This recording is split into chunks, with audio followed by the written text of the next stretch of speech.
The desert wind whispered secrets, secrets of vengeance, of shadows moving in the night. In the heart of Israel, a team of ghosts trained. Their name Kidon, Hebrew for bayonet. Their mission, eliminate threats to the very soul of Israel. Kidon operates under the Mossad, Israel's intelligence agency. Their existence, long shrouded in mystery, sends chills down the spines of Israel's enemies. These are not soldiers on a battlefield, but phantoms, striking silently and vanishing without a trace. Their targets? High-value individuals deemed existential threats, and in recent years their crosshairs have been fixed on one specific group, Iranian nuclear scientists. The world watches Iran's nuclear ambitions with bated breath, but in the shadows, a different kind of war is being waged. A war fought not with bombs and missiles, but with silenced pistols and carefully planted explosives. Why target scientists? The answer is etched in the fear that grips Israel.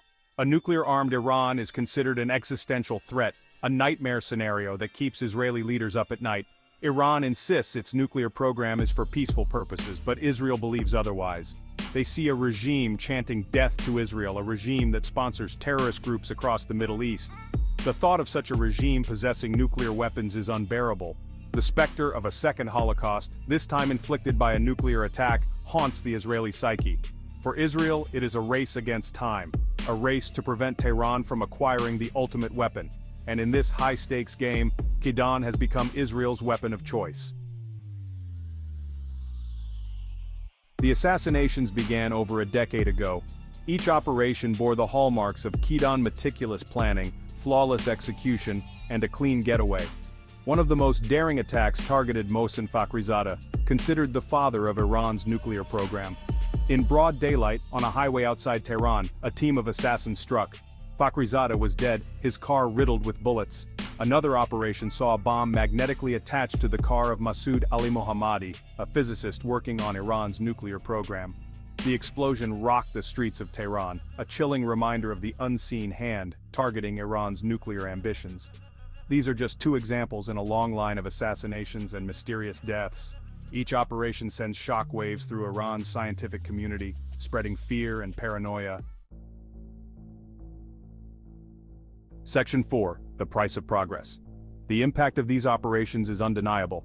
Iran's nuclear program has suffered setbacks, delays, and brain drain. The assassinations have created an atmosphere of fear, making it difficult for Iran to recruit and retain top scientists. The message is clear.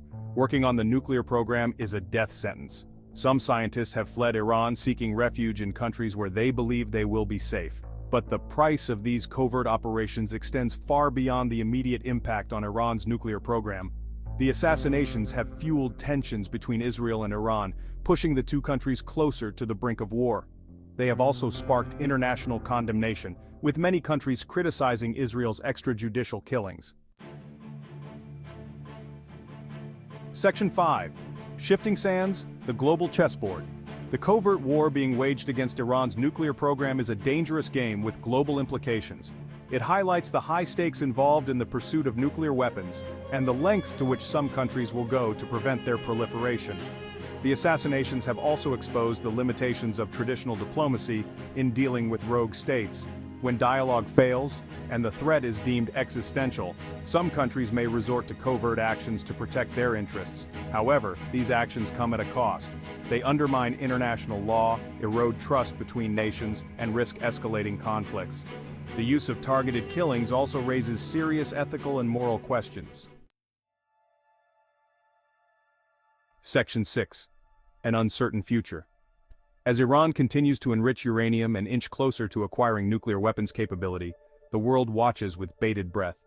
The shadow of Kidon looms large, a constant reminder of the high-stakes game being played out in the shadows. Will these covert operations succeed in permanently crippling Iran's nuclear ambitions? Or will they ultimately backfire, pushing the region into a devastating war? Only time will tell. One thing is certain. The covert war against Iran's nuclear program is a dangerous and unpredictable game. It is a game with no winners, only survivors.